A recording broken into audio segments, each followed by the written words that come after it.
All right, everyone, we're going to get started. Sorry to interrupt what I'm sure are incredibly fruitful conversations. Hopefully, pardon?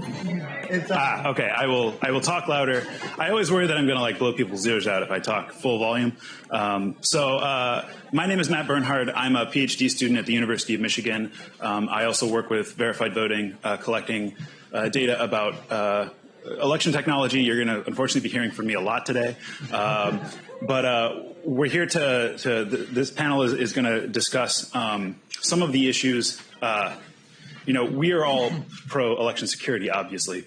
And frankly, there aren't really that many people who are anti, at least insofar as they're willing to admit. But a lot of the issues that face security are frequently in tension with things like usability and accessibility. And so this panel, we want to kind of have a little bit, dive into that conversation a little bit. We have our panelists are Michelle from, I apologize, what is your? National Disability Rights Network. The National Disability Rights Network. No one ever gets it right. It's very Yes. We have Josh Benelo from Microsoft Research and Alex Halderman, my advisor from the University of Michigan. So I'm hoping we can have a productive conversation. We're going to start just with a few opening words, and then we'll open it up to questions. If people have burning topics they're interested in discussing, we can jump right into it. So with that, I'll turn it over to Michelle. Sure. Thank you. So we wanted to start with just kind of a few quick words about how we came to talk about this topic at a conference like the EVN conference. And I think it came out of some of our mutual experiences and this recognition that to an extent we maybe have a little more in common, the election security community and the elections accessibility community, than we initially thought. I was doing this work, I wasn't at NDRN, but I was doing this work out in the States, 15 or however many years ago when we were first implementing the Help America Vote Act. And it was a really different landscape back then. And I bet a lot of you who are doing this work remember that we were often very much at odds. And we spent a lot of time arguing with each other, right, about what we thought was going to be the best way. I think the one thing we all agreed on, I will back all the way up, is that we all wanted to get rid of punch cards, right? Nobody really, okay. If you really miss punch cards, this might not be the room for you. But then how were we going to move forward? What was the best thing to do moving forward from that? And we spent a lot of time debating, sometimes on the good end debating it with each other, and on the bad end maybe arguing it with each other, right? But everything moved forward anyway, right? The people who make voting systems made voting systems, and the people who buy them and implement them bought them and implemented them while we were still debating with each other what we thought they should do. Because realistically, the people who talk about election security and the people who talk about elections accessibility, most of us are not the people who implement elections. Most of us are not the people who make voting systems, right? And so they moved forward, whether or not we were ready. And I always felt, looking back on that it was a bit of a mistake, that we should have spent more time figuring out ways to work together more productively and found all the places where we have common ground and could be on the same page so that we'd be able to move forward quicker and more efficiently and do this work together. And that's something that we started doing maybe going back a couple years ago. I started coming to the EVN conference and talking about that and got to meet a lot of you. And initially it goes really well, right? When you say both these things matter, right? It has to be accessible. Everyone has to be able to vote and cast their ballot, but also it has to be secure.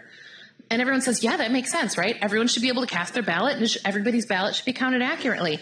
But when the rubber meets the road and we start talking about the specifics of how we do that and how are we going to secure it, but also make sure everyone can cast it and verify it independently, it starts getting real complicated.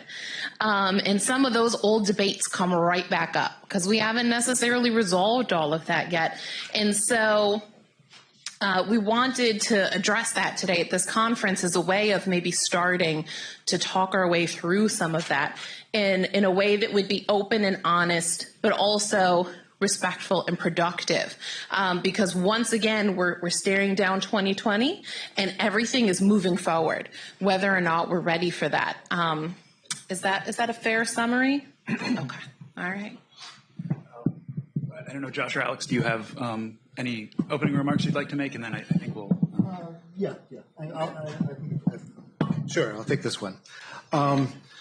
This is the first time in a long time that I've spoken without PowerPoint as a crutch, so let's see how it goes. I want to start off with two quotes, for both very recent. One this morning, Senator Wyden started off saying elections ought to be transparent, accurate, and verifiable. Okay, that's a pretty good start for me. I like that. I think that's good.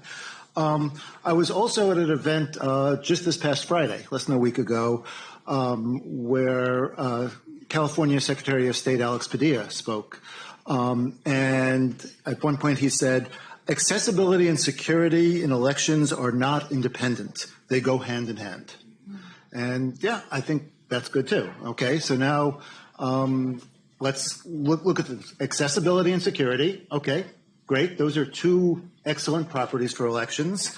And we can add to it, throw in the three more from this morning. We've got transparency, accuracy, verifiability. Good.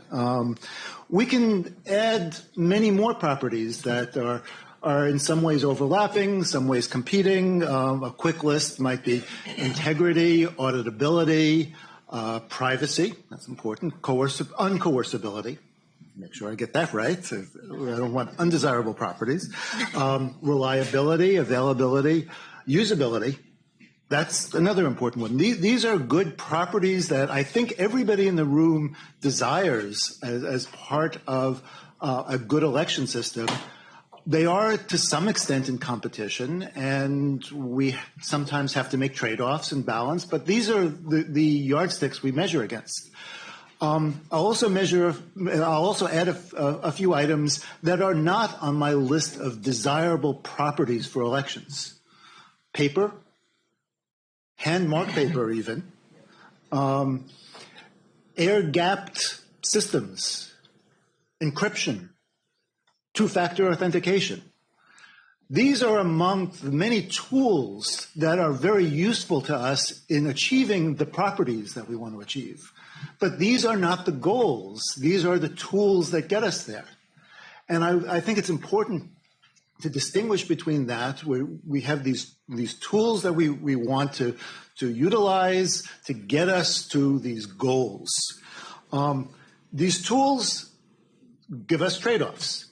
Paper has a lot of good properties. Paper is cheap. Paper is familiar.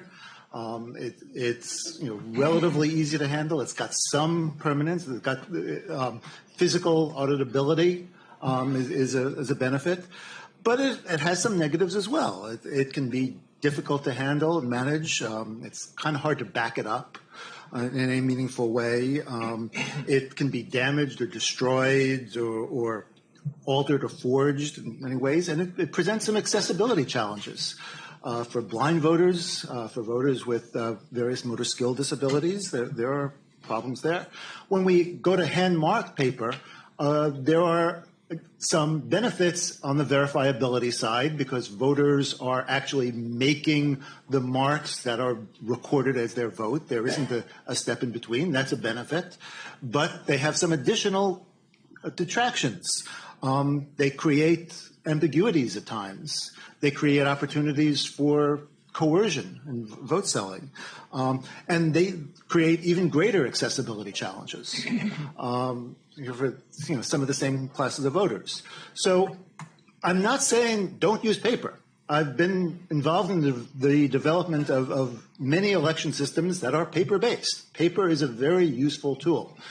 What I get uncomfortable about is the overemphasis on paper and the use of paper as a proxy for the other things that we really want. There are paper-based systems that are really bad election systems. So just saying we've got paper or we've got hand-marked paper, that's not enough. And there are actually some very good election systems that are not paper-based. Not that one is necessarily absolute better than the other. There are trade-offs. What's an example of that? So I can describe to you an entirely paperless, end-to-end verifiable system that I would argue has better security properties than any currently deployed public election system in the U.S. I think we can make that case very strongly. Not to say that I think that's the best way to do it, not to say I don't want to use paper, but I think more of the emphasis on verifiability really helps. And the concern that I have is that our emphasis, and I see it as an overemphasis on requirements of paper, detract us from the real goals. At risk of making a very bad pun, I'd say that the emphasis on paper is kind of papering over the real problems that we're trying to address.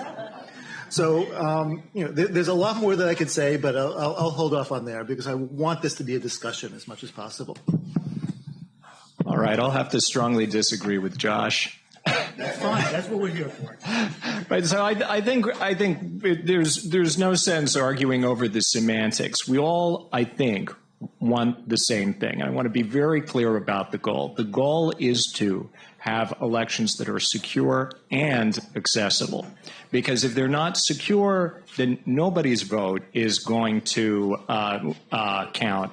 And if they're not accessible, then, well, we aren't actually serving our principles as a society and a democracy that says everyone is entitled to a vote. So I think whether when we say that paper is necessary, I think we're just being pragmatic, Josh. I think we're being pragmatic in that we don't have an alternative today, either on the market or that has been, I think, proven to be fieldable, that is not a paper-based system that people in this room can say they have confidence this is going to work well in practice. So for today, we're stuck with systems that are going to depend on a layer of physical security. Now, that's not ideal. There are plenty of things not to like about paper. And one of the major things not to like about paper is its interaction with the needs of accessibility. But we need to find a way to make systems that are based on a layer of physical security, both secure and accessible. I think that brings up a lot of difficult challenges, though, and many of those challenges have to do with the kind of technology that we're going to provide to help voters fill out and complete paper ballots. BMDs being the manifestation of that. BMDs, unfortunately, themselves raise major questions. So, and especially when they were used widely. So this is a relatively new form of technology that has not been demonstrated to be safe and effective. And to me, the standard we should be holding changes to our election system to is an evidence one, a demonstration that a new technology is safe and effective, as we would in medicine, as we would in other kinds of critical systems. And the problem with BMDs, the major problem, is that we don't know whether voters actually do catch errors in the printouts at a sufficiently high rate for us to be able to have an integral, unaltered paper trail if the machines are infected with malicious software. What is a sufficiently high rate? And a sufficiently high rate is going to depend on how close the election is. So this has not been measured well. We need science in order to know both whether voters do notice induced errors at a high rate or at a very low rate. What can we do to raise the rate of voters failing to detect and correct errors in BMD printouts?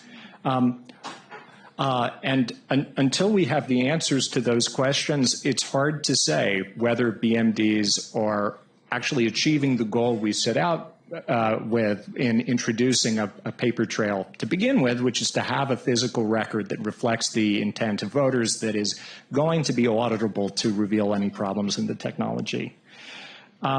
Everyone's vote is at stake here, both voters who are filling out BMD ballots by hand and voters with voters who are filling out paper ballots by hand and voters who require the assistance of a BMD in completing their ballots.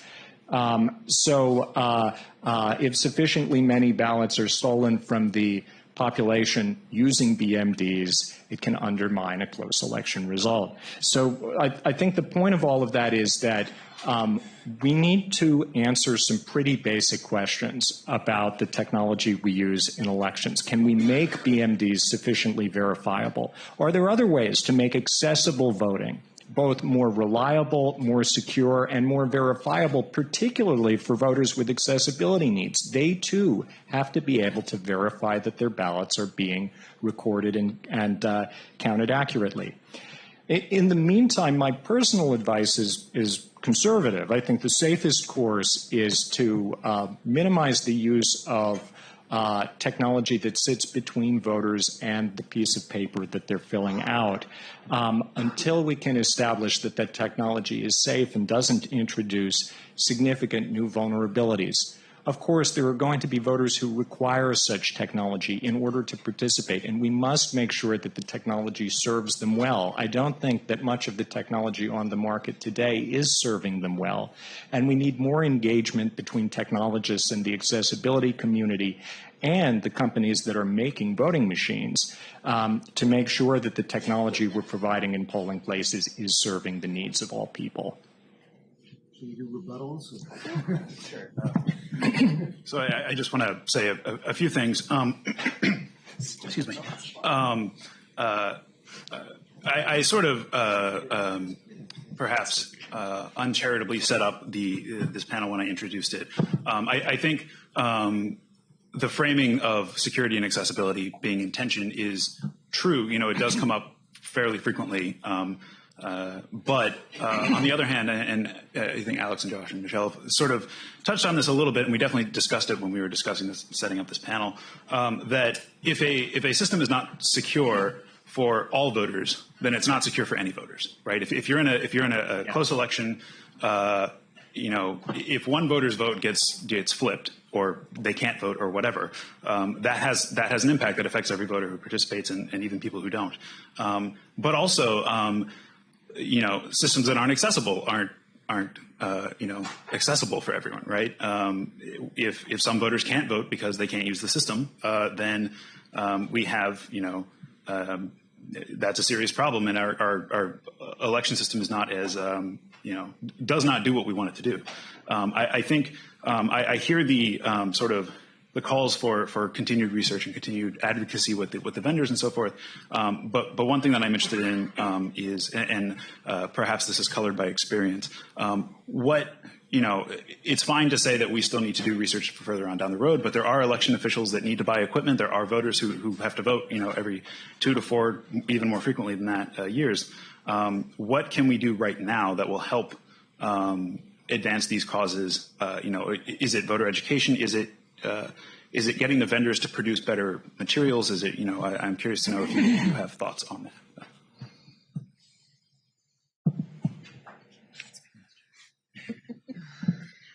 I just mumbled to myself, that's a big question. And it is, but it's a fair one, because I think one of the things that would be easier for us to get up here and talk about today is how we all want better equipment, because we all do. Right? Whether or not it's because you don't think it's accessible enough or you don't think it's secure enough, we all want better equipment.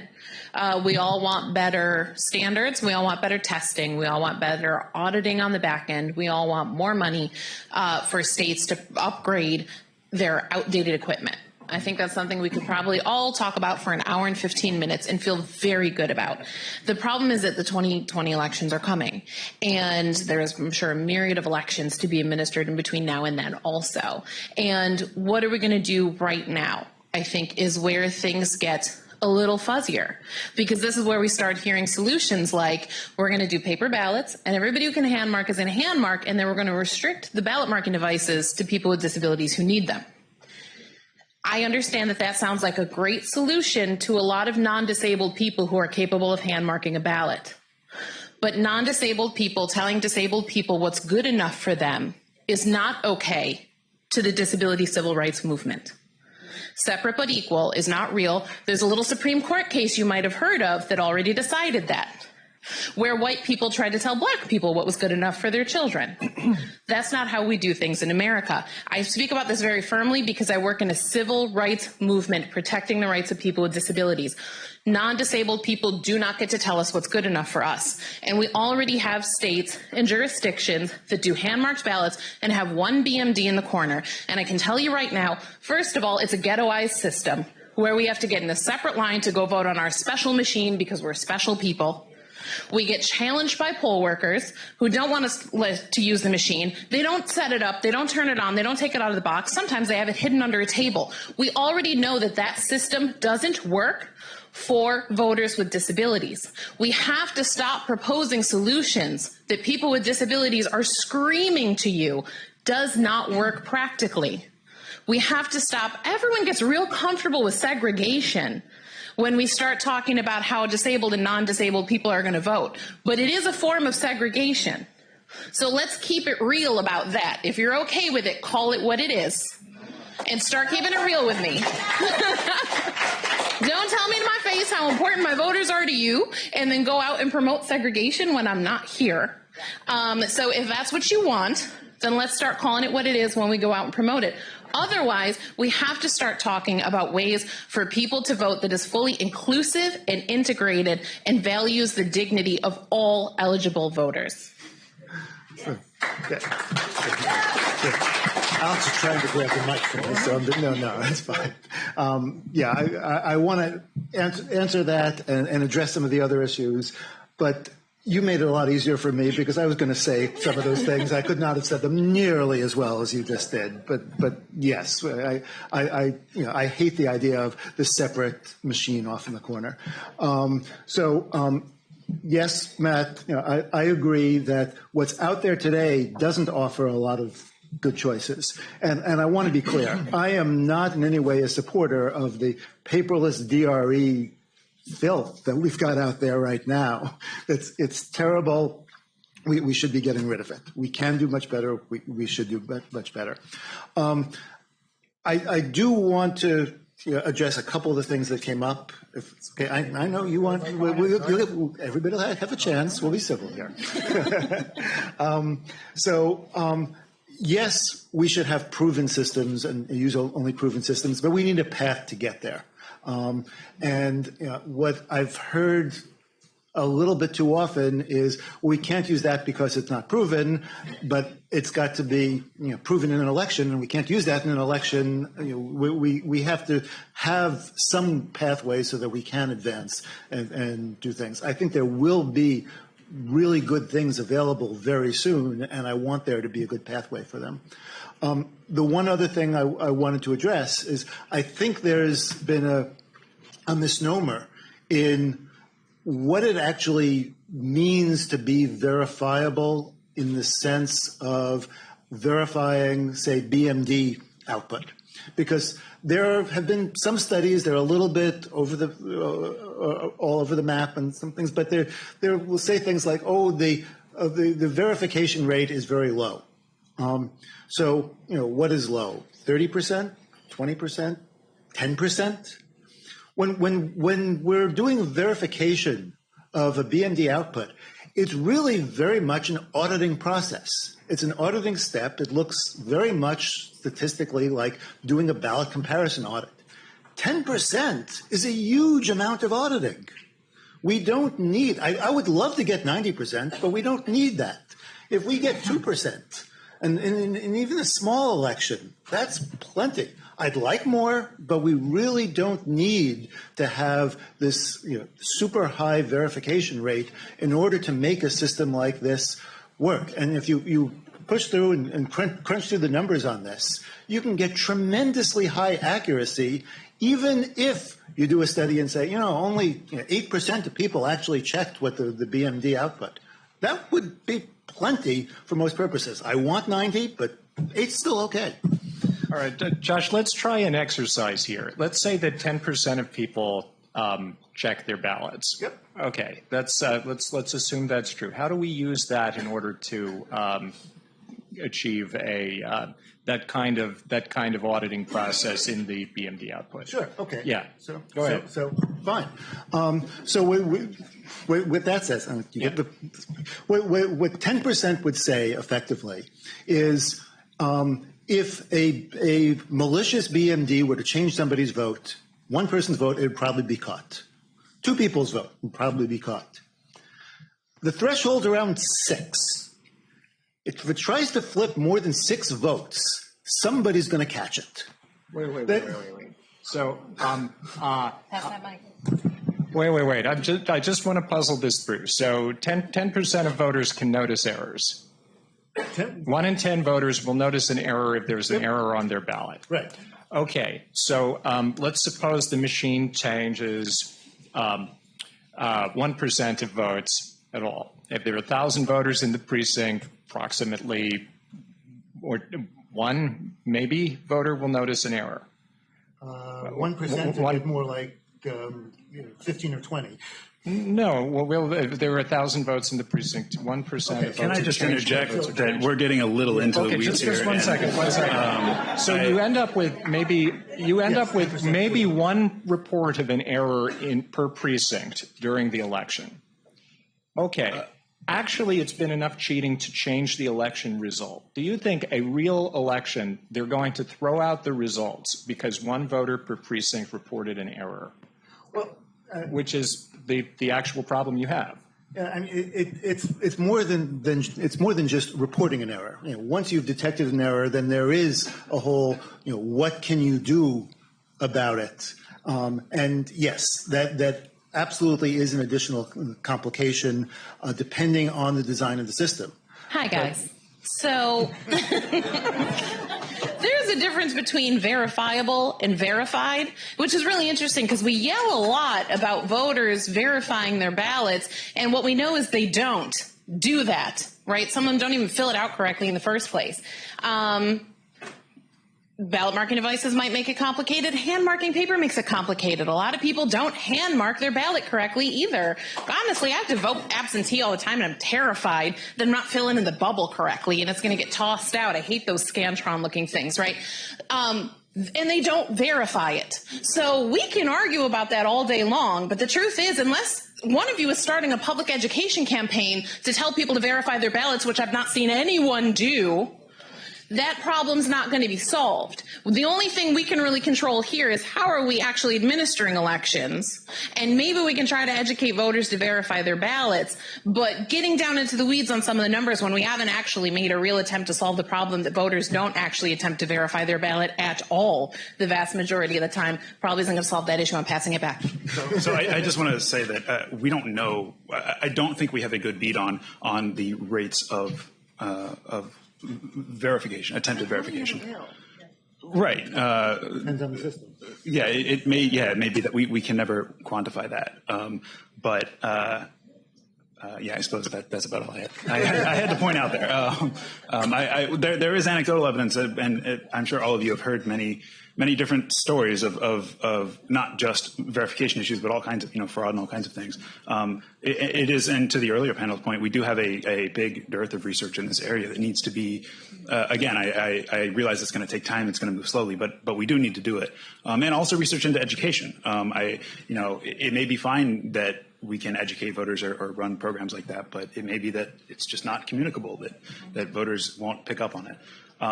I don't want to take up too much more time here. I know some folks have questions. Do you have any one sentence sort of remarks? I'm willing to pass. Well, we can go to questions. Okay. Yeah. So how about we go to questions? We have mics. Cool. So I saw Neil raise his hand first. Right there. Neil, raise your hand. This is a great debate, and I'm really glad we're having it. I think there's lots that we want to talk about here. First of all, this even if we could get 10% verification, I think that would be a huge thing, especially for down ballot contests. It's not going to be a random 10%. And if the voting system knows who it can cheat against, you get 0% of those people checking, and they're not going to complain. It's skewed. And nobody's going to do anything about it when they do complain. So, just huge problems there. But I am also, optimistic in that, geeky part of me that says, well, how do we design a system that does really incent people to check? So anyway, just wanted to throw a couple of those ideas out. Okay. So, quickly, yes, there is definitely a skew. If I could control a voting device and silently signal it of, oh, here, I see a voter who's unlikely to verify, then you can skew the numbers. But the numbers are so overwhelmingly positive. You get so much accuracy with so little verification that, you can tolerate some skew, and it works well even in that. And, if I would, as long as it's never, zero, I am absolutely sure this voter will not verify, you're okay, and then... Sorry. Sorry, I forget that you're sharing. It's okay. And you can always have people go around every now and then and pretend to be somebody who's not going to verify and just try to get that little tiny percentage. One really important distinction between this kind of random auditing process that Josh is talking about and what we're trying to do with a post-election audit process is that you don't have a recovery mode. That if you establish that a high rate of ballots are being mismarked because we don't know what fraction of voters are noticing and which ones aren't, the best you can do, the only thing you can do is toss out the election result. Yeah. And that seems like that is never going to, that's only going to happen in the most extreme cases. You can't go and just hand count everything the way that we expect to recover from a detection of a problem with an RLA and then get the correct result. It's a very different, unfortunately, outcome. No, I agree. I do agree with that, and that's one of the distinctions and one of the trade-offs we have to make when we're considering what all our alternatives are. Absolutely. Okay, so I want to throw in something here before I give the. I know everyone. I have the mic first. So I had inside help, but I want to throw something else out here. So let's say a voter doesn't check their vote, right? So why do I care, right? So I care because maybe somebody changed the vote and the election won't be correct, right? But then there are also all these voters who go on social media and hear all this stuff and change their votes and their opinions. So I don't think of this as much as a security issue as it is an issue of voters being engaged enough, voters caring enough, and what can I do if voters don't care enough? I mean, it doesn't become a security issue because voters don't care enough, right? I mean, so everybody should be checking the printed BMD thing. They don't. Yeah, I know I got to live with that. But what I'm saying is, I would just want to throw this out there as a security professional that I'm not sure that this should always be framed as a security issue that they don't check and how many check and whether they check or not. Yeah, it changes the election outcome, but so do all kinds of other things that we don't like. Do you want to address it? No. Go ahead. Sorry. Go ahead. Sorry, Josh. Porvi, I think it's also really important, clearly, that voters are engaged, that voters are forming their opinions based on as much true information as they need to form those opinions, et cetera. But I think as a security professional as well, one of the most painful lessons that the computer security community has learned over the last 25 years is that user education is really, really hard and unlikely to work. And that we are unlikely to succeed at convincing users to do the right thing in security situations. We have to make it so that they don't, the system will be secure whether the user is acting appropriately or whether the user is acting in an uninformed way. And I just worry that any scheme that involves educating users about having to verify and all of that is not going to be a dependable or realistic outcome. So I'm sorry. I have a slightly different answer if I can. Okay. So absolutely, there are lots of important issues in getting voting right. There are lots of things that I'm putting out of my scope, voter disinformation is a huge issue. It's no less important, as is various other issues like gerrymandering or voter suppression, many other important things. My own expertise is limited to the casting and counting of votes, and my goal is to make it as much as possible that all voters can express their intent and get their intent captured and turned into a valid outcome tallying of those intents as expressed. The other things are important too, but this is what I'm focused on. Is it to me? Yeah, I think we're going to go to Susan. Over here? Okay, hi. I'm just going to go down the verification rabbit hole a little bit further because we're not all the way to the bottom yet. And I just have to say, what really concerns me about that reliance on the verification of the electronic ballot is that, you know, from an anecdotal perspective, I've taken calls at the last election from people from South Carolina who swore up and down that they tried to vote for a certain judge that was not on their ballot. And they went to the poll workers and they complained bitterly, and that they were told that you must have hit it wrong, you must have missed it, it wasn't in the, you know, blah, blah, blah. People that swore that it wasn't on the summary screen, that they were, you know, I had to believe them because they were so convicted. So the idea that there's this expectation that to be able to go back and verify on that ballot when there's already a question about the verification really, really worries me. And I think that we can't miss that part of it too, that if people do catch a problem, what's actually going to happen? And is it going to be corrected? And that can't be ignored from the conversation. I absolutely would not want to ignore that. That's really, really critically important. But to some extent, you're making my case for me in saying, here are these people who are so carefully verifying and checking, and they checked and they found something and whatnot. Yes, we need better ways of dealing with it when people find problems. But what you're telling me is there is enough verification. It's the next step that's the problem. Well, wait a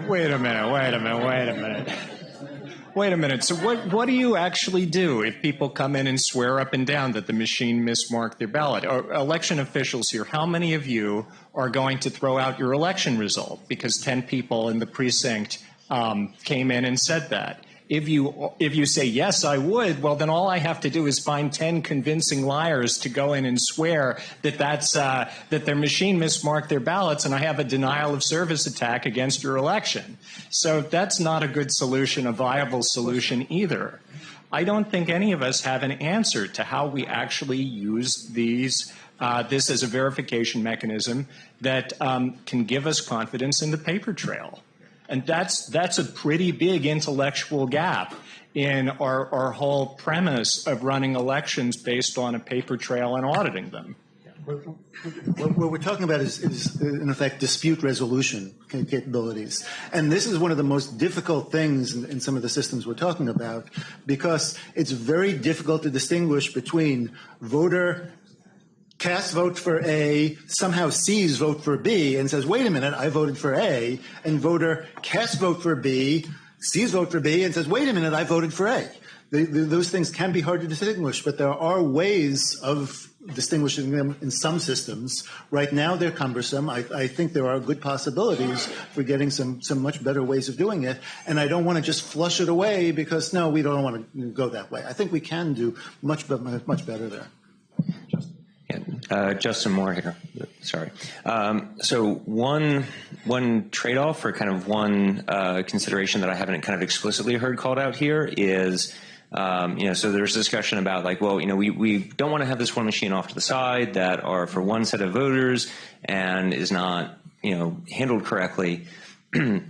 But what exactly is kind of the ideal use of the machines in kind of the average polling place, right? Because the voter has to do a few things, right? They have to mark the ballot, they have to then verify the ballot, and then they have to cast the ballot.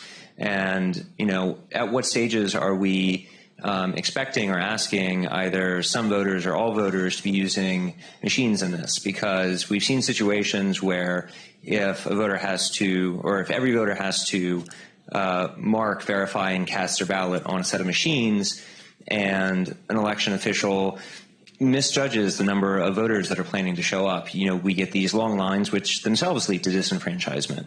And I think we're kind of all in agreement that the solutions that we have today aren't working for everyone.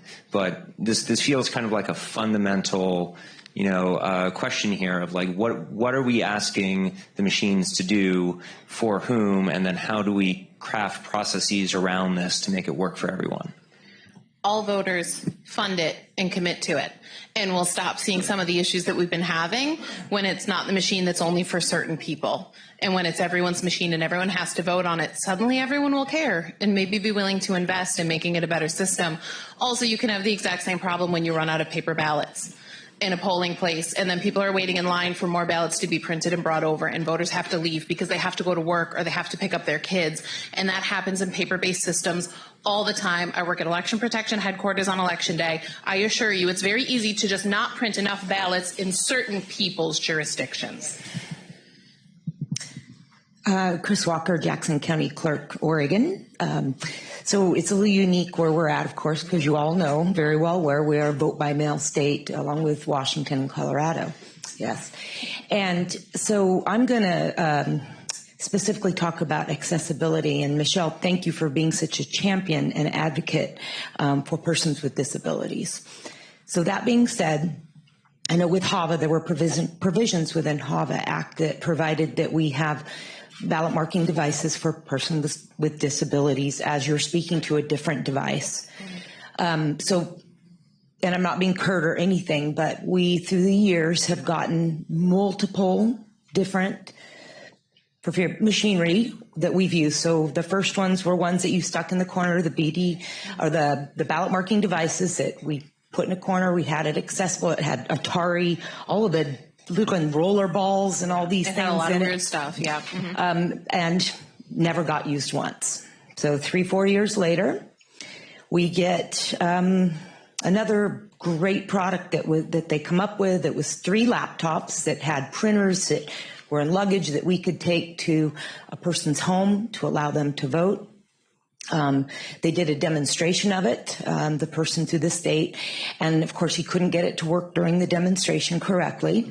And the group, there was at least this many people, if not more, there from the persons with disabilities community, so they could witness and see the devices. The deer in the headlights look was just like, it was just still in the room. Then those never got used a single time, at least I'm speaking for my county. So about 2-3 years. Then we ended up with an iPad. And iPads are great things, first generation. Then 2-3 years, that never got used. Now we have a Surface Pro, great little device. We've had it about 2 years. It's never been used. What my point is we could create all these bells and whistles out there and requirements, but if they're not practical, they're not simple, and they're not easy to use, they won't be used. What I would like to see is a system. I know what we do right now is through our Secretary of State's website. You can pull your voter record in there with certain tests, and you can right now, as a person with disabilities, go on there. You can actually mark your device right on that site, print it, and send it in. But we always send you a paper ballot, but in that same ballot envelope, you can use your devices that you have at home that you're used to. And that's the biggest comment we've got from people is, why aren't people using this? They say, I want to be independent. I want to use my own computer at the leisure of my home and the things that I have in place to be able to vote my ballot. So again, state of Oregon, a little different from everyone else. But that is the comments we've gotten. And I think those are things that we need to look at and take seriously in this when we're talking about ballot marking devices. Simple, to the point, and easy to use. I think you are right about a great many things right now. Absolutely. We do hear that. We do get feedback that we went out and got this equipment, it doesn't get used. This isn't specific to your county because I don't know. But some of the things that we sometimes find when we get those are that it's poll workers are not confident using it, right? And so then they don't tell people with disabilities to use it, or any voters to use it for that matter. It greatly increases its usage when you at least offer every voter which method do you want to vote? Do you want to hand mark this piece of paper? Do you want to use the device? Sometimes it's surprising who likes the device. There was so much concern when these things were invented that older voters weren't going to want to use them, but older voters have accessibility needs typically, whether or not they call themselves people with disabilities. You know, they don't get around as well as they used to, see as well as they used to, hear as well as they used to, and those machines worked really well for them. So sometimes it's poorly designed machines. It's really interesting. You know, a lot of this stuff gets created and it doesn't, sometimes there's a lot of disability input and sometimes there's not. And so sometimes they're not particularly intuitive for use or well designed for that purpose. Sometimes the polling places are inaccessible. Sometimes we hear from elections officials who say there aren't any people with disabilities in my county, which I feel like is statistically not possible. I can't promise that, but I feel like it's extremely unlikely. And I think it's probably because your polling places are all inaccessible, right? And they can't get in, so you've never seen them. So we get some of those types of things. I love electronic delivery of blank ballots. I will say that I know Oregon has been a big part of pioneering. One of the solutions we hear all the time when it comes to the accessibility thing is that people with disabilities should vote absentee. One, that's even more segregated. We wouldn't tell anybody else to just stay home while everyone else goes to the polls. That's, you know, take out person with disability and enter any other minority community you like in that sentence and it starts sounding real off, right? That's where your moral compass should be. But also traditional absentee voting is not an accessibility solution. I know it takes polling places out of the equation and architectural access, but you're still mailing someone a piece of paper that they can't hand mark. In many, many cases. Electronic delivery of blank ballots actually is leaps and bounds forward of traditional absentee voting, which also is, you know, under federal accessibility law required to be accessible for all. So one other thing I have to add to this. As a resident of a state that followed Oregon in the vote by mail approach, there are many good things about vote by mail. It's not perfect, it has some issues, but there is one huge problem, and that is coercibility. And I'm going to share an anecdote that I've shared with many people in this room in other contexts, but this is a good time to do it again. In the 2016 election, I was doing some volunteer database entry work at my local party headquarters. And this consisted of canvassers would go out and collect information, knock on doors, collect information. Have you received your ballot in the mail? Have you returned your ballot? Who do you prefer, et cetera? They'd fill out their bubble sheets. They'd bring it back to headquarters. I would take them and just on drop-down menus, enter what's in the bubble sheets. There's no place for comments on the bubble sheets. There's nothing I can do with any comments that I receive, and these things get shredded as soon as I enter them. Nevertheless, people entered comments a lot when they saw things. And in a relatively small number of ballots, maybe a few thousand, not ballots, canvassing sheets that I entered, a few thousand entries. I saw something of this sort several times, and the best single anecdote was the answer to, have you returned your ballot, was written in the answer, I don't know, my husband took it. This is what we have when we have vote by mail. We have given up on ensuring voters the ability to be protected from coercion. And that's a big problem as I see it. So I just want to take a quick break here. I think as we've sort of noted, all of these problems are really hard. And I feel like a lot of the conversation frequently feels as if it is our fault. And we certainly have, this community, the accessibility community, and on, election officials, secretaries of state, so on and so forth. We all share in that responsibility, vendors as well. And it sounds like some of the things that you were describing in Oregon and some of the things may also be a vendor problem. And so what I'm hoping we can do, and maybe if you'll indulge me in asking a question myself, how can we better satisfy the needs of the, accessibility community and the election verification community? Because it's one and the same, and I understand that's a big question. But I feel like, given that we do have sort of gaps in our knowledge, even, just from sort of a scientific rigor point of view in the verification community, this strikes me as an opportunity to try and come up with at least some directions, maybe not ideas, maybe not solutions, but directions to move in. And I'm curious to hear from each of you if you have thoughts. Like I said, I know it's a very big and broad question again, but My answer is also big and broad. And so maybe in that sense it's a little impractical, but I think that one of the things that I think we all can kind of agree on is no one's completely in love with what we have right now. Right? And people laugh at me when I say this, when I go places. I think people think that people with disabilities really, really love the technology we have right now. And this is what people know me for. And I think they think I go home at night and spoon an AutoMark. And that's really not the case. We kind of have what we have for technology, but I think that we also have a lot of power to change that. I think it would be incredibly powerful if security advocates and accessibility advocates could get together and tell our elections officials to start demanding better product. Because at the end of the day, these are products that are sold by for-profit companies, and their customer is elections officials. Not security folks, not accessibility folks, elections officials. Elections officials have the power to demand better product and to say this isn't good enough, and I want you to make changes to it, or I'm not going to purchase this from you. And I don't know that we have really harnessed that power yet. I do like when I will say as a side note, I love when I see jurisdictions innovating, right? If there's one person who might be in love with their voting system, it might be Dean Logan.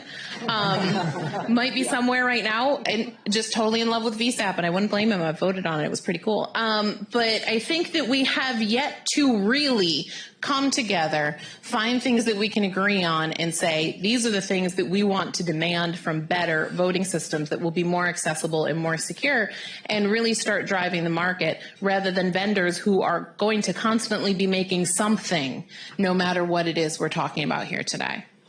I just want to use that opportunity to plug our next panel, on which we will have two election officials and a former vendor. Yeah, stay tuned for that. Good, I'll be here. So I want to describe a meeting that I attended nearly 2 years ago at the EAC headquarters in Silver Spring, Maryland. This was convened to bring together a small number of security experts and accessibility experts with the idea of trying to reach some common ground. It seemed like, to some extent, the only thing these communities had in common was that we were both banes to election officials who are trying to actually run things sometimes. There was a lot of discussion, and the outcome of this meeting, and it is being reflected in draft standards, because this was early in the process of writing the new VVSG, what would be targeted, where we go, is that compliant election systems, according to the new VVSG draft, must be either paper-based or end-to-end verifiable. Now, that's not an exclusive or. They can be both. But end-to-end verifiability is seen as, when it's used in a paperless system, a way of mitigating a lot of the security issues that come about in a paperless system. Now, we can argue back and forth about whether paper non-verifiable is better than paperless fully verifiable. I take the latter position, but there are trade-offs there. But I think one can make a strong argument that it is a pretty good mitigation, and it's a pretty good way of trying to say, okay, here's an alternative. May not be the best thing for all things, but it's something that we can at least start to explore. So I think maybe we're putting too much emphasis on the notion that equipment will be provided at polling places to help people vote. I think that may be the place where I'd like to see new thinking. I think that if we're really thinking about the future, everyone is going to have their own devices to help them, and that are going to be things that accommodate their specific individual needs, whether it's I brought my reading glasses so that I can see the sheet of paper, or I brought my hearing aid, or I brought my smartphone. And I think maybe a better future direction is one that's going to revolve around having standards so that those devices can interact with the polling place in some way that's going to cause the voter's vote to be cast and verified. And maybe eventually that will be a paperless system. You can imagine that in the nearer term that could be something as simple as a printer that will print something that the voter's device can once again help the voter verify. And having enough diversity of those devices actually is a big boon to security in that case, because it's going to be hard to compromise all of them. But I think there are research directions there that might get us to a place where we not only have less reliance on having tons of technology in the polling place that might be compromised, but also a more open ecosystem that can accommodate a broader range of individual needs. I think we all agree on something. I have a comment. I'm over here. Hi. My name is Ronnie Martin. I'm from Atlanta, Georgia. I want to talk about a limitation that we all have that seems to be ignored. Basically, I've heard a lot of comments about people not caring to verify the paper ballot summary that gets printed out by a ballot marking device. And what you're not acknowledging or mentioning is that we all have cognitive limitations that in many cases make it impossible to verify the output of a ballot marking device. Not that we don't care, we just can't. We can't remember all the details of everything on the ballot that you just voted on the ballot marking device. So it's not that you don't care, it's that you can't do it. There are cognitive limitations. So I really think that needs to be acknowledged when you're talking about verifying the output of a ballot marking device and then using that output as a basis for audits. You can't do audits unless you have trusted source documents. And you don't have trusted source documents if 10% of the people happen to successfully verify their ballot. And you don't just audit based on the ones that were successfully verified. You don't know which ones they are. So I really want that to be recognized and acknowledged by the people in this room. And for people who have disabilities, I want them to be able to vote. I want their votes to count. But I don't understand this issue, the argument of segregation, the way that you stated it. I'm not required to walk up ramps everywhere just because some people can't. We provide things to help people that aren't able to walk up the steps so that they can still get to where they need to go, just like everybody else. But it doesn't mean steps are outlawed for the rest of us. And I think you need to step back a minute and think about that. It's not that we all have to do things exactly the same way. It's that we can all achieve the things we want to achieve with whatever help we need. Thank you. The only thing I'll say to that is maybe the fact that we have both ramps and stairs and non-disabled people don't have to use the ramp is the reason that so many ramps are not ADA compliant and impossible to be used by a wheelchair, and why every time it snows we clean the steps before we clean the ramp, when if we clean the ramp everyone could get in instead of just the people with disabilities having to wait for the ramp to be cleared second. So it does raise that type of separate, does raise those types of concerns in all sorts of venues. If I could just respond to that a little bit, I hear you. I hear absolutely that there's a huge problem that the technology that's provided for accessibility is not working, is not very good, and is not being maintained. But it seems like it's easier to change that attitude among election administrators, the lack of funding or the lack of prioritization and the lack of testing that leads to that, than it is to change the human behavior of all voters, including voters with disabilities who need as well to be verifying their ballots. So, I mean, how do you respond to that? Isn't it an easier problem? No, no, because we haven't been able to solve it. No, when people assume that the majority of either people, one. when people assume that the majority of people are going to go in and hand mark a ballot, then no, they're not willing to invest in a solution that they assume is going to be used by the minority. We already hear, oh, I don't have any people with disabilities in my county, so why do I even have to do this? No, it's not solvable. It doesn't work. People say that to me a lot. Well, what if they were separate, but they were totally equal, and they got the same level of attention and the same level of funding, and we did both of them properly? Well, would you be okay with that system? I mean, I don't live in Narnia, so I can't answer that question. I don't know what it would be like if we did this in a totally separate universe where humans actually did that.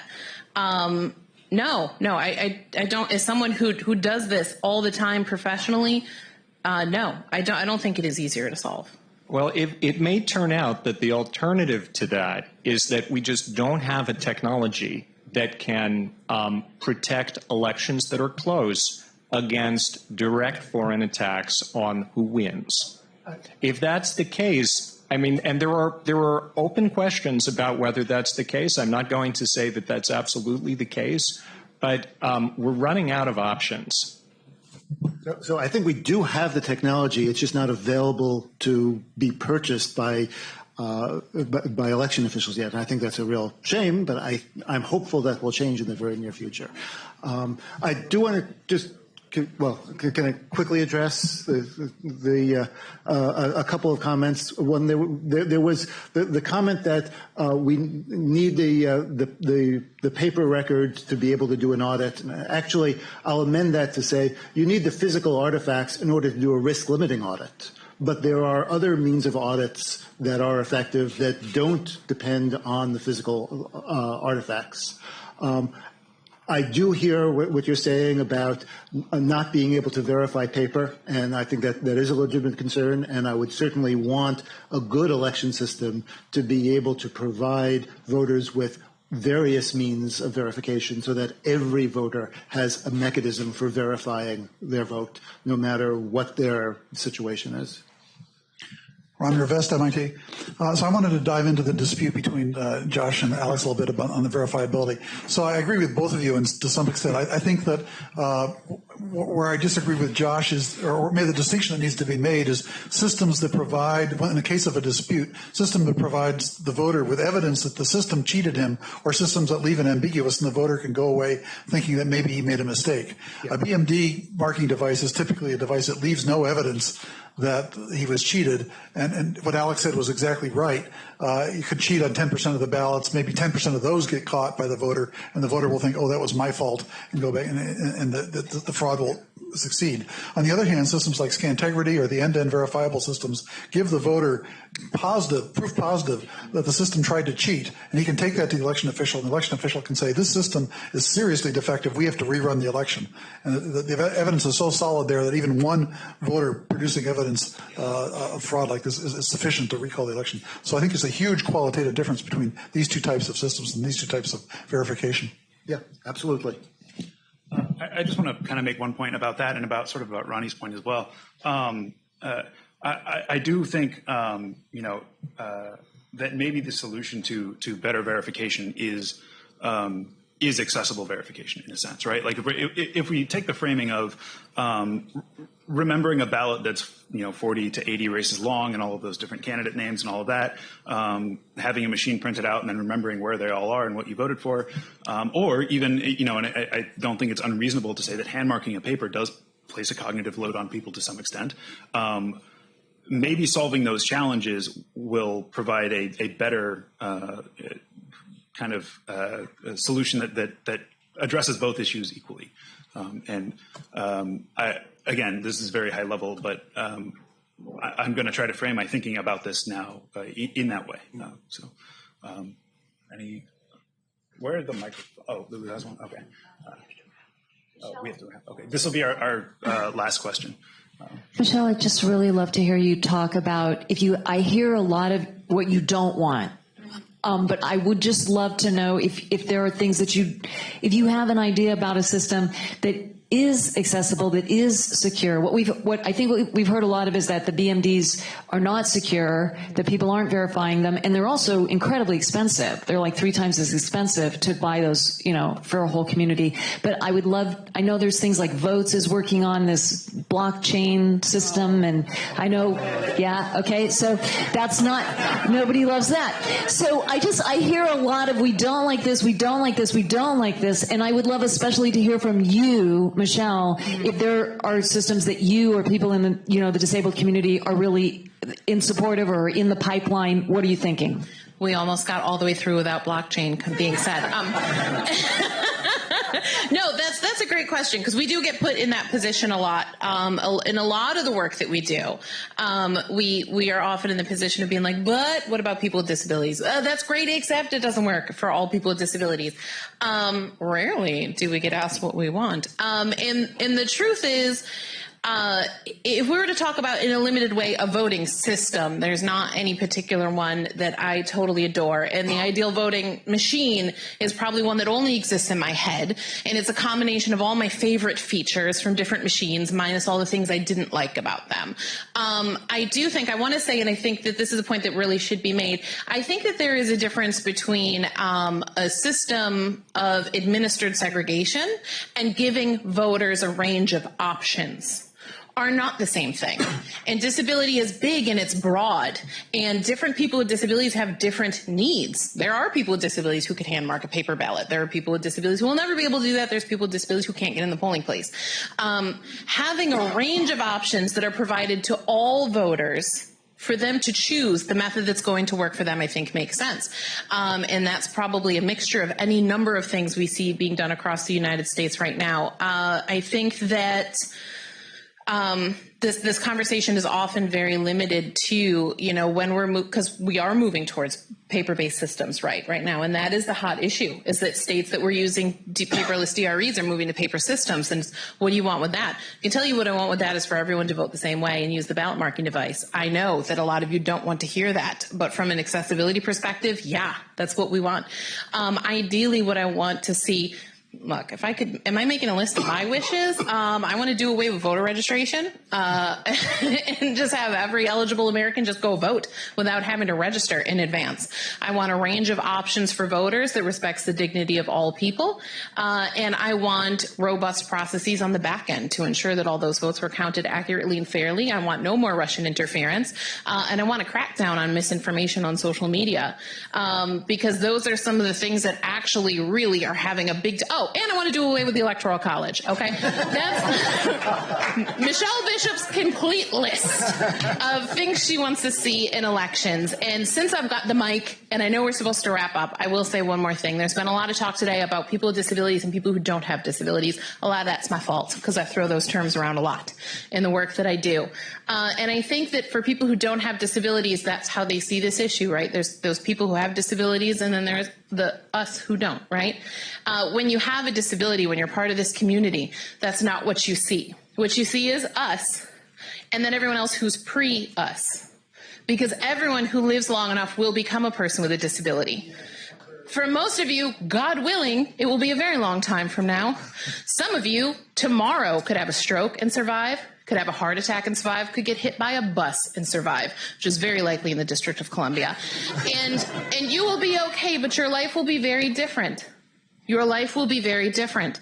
And for those of us who are out there advocating for hand-marked paper, have you thought about what you'll do the day you can't hand-mark a piece of paper? I don't believe that many of you have, because people who don't have disabilities don't think about the fact that they're going to become a person with a disability. What I do know is that when that day comes for you, I know what people with disabilities will do. And no matter what has been said about what we want from voting systems, we will embrace you into our community. This has been my entire life's work, so it's very likely I will still be here. And I will advocate for you as fiercely as I have for any other person with a disability, for you to mark, verify, and cast a ballot in a manner that's accessible to you, because everyone deserves basic human dignity. So, if I may, I know what I'm going to do when I get to that point, should I live so long. And what I'm going to do, I hope, is use some kind of assistive technology to complete my ballot.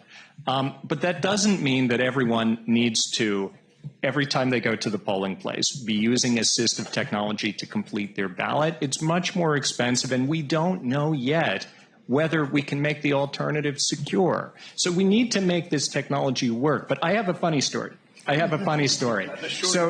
short, funny story. So, and this is to your point about the segregation. So Michigan is one of those states that's, as you say, segregated in that there are separate machines for people who need them, and everyone else votes on paper. Well, I'm really interested in how those machines work and whether they're secure and whether they're accessible. So when I went to vote in November in Ann Arbor, I asked, could I use the machine to mark my ballot? My local poll workers sort of looked at each other. They said, well, we don't know. We'll go check. And they went off and had a conversation with the precinct captain or whatever over in the corner. And they didn't know they were speaking right in front of my wife. And the conversation went something like this. That's Alex Halderman. He wants to use the computer. Don't let him. So they told me no, and they have a lot to do. I wasn't going to argue, but I was disappointed. I think that's some security thinking. At least it may be misguided, but at least their hearts were in the right place. So I would thank you, Michelle. Thank you, Josh and Matt. This has been a very good conversation. This has been. It happens to me too. They don't let me use it either. Start quoting Hava. They change their answer real fast when they realize who they're dealing with. But before you make that your final answer, ask people with disabilities who are already having to do that and see if it's working for them. Great. Thanks, Stuart.